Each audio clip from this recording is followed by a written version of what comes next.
Hey, today we're getting ready to start a recovery on a system that we're replacing.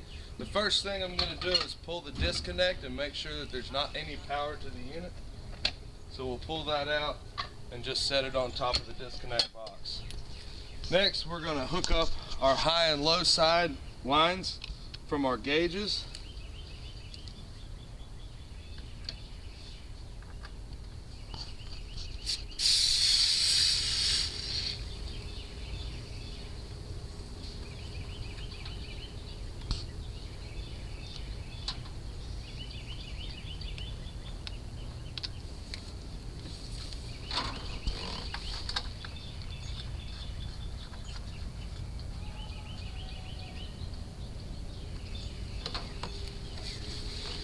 Then we'll hook up our recovery machine to our recovery tank to the liquid side.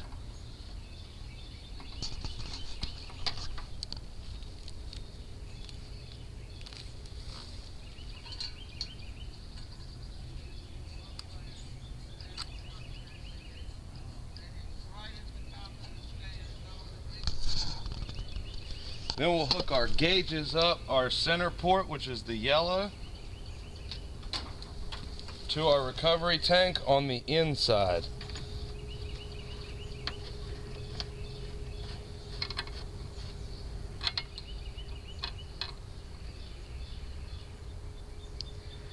Next thing we'll do is we'll make sure all of our hoses are open because they have locks on them there.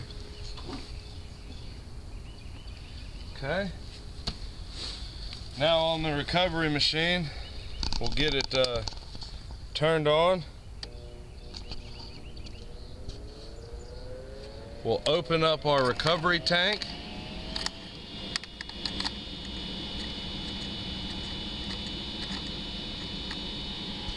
Move the blue knob to liquid. Turn it to recover and start the recovery. Open it up so it can actually get to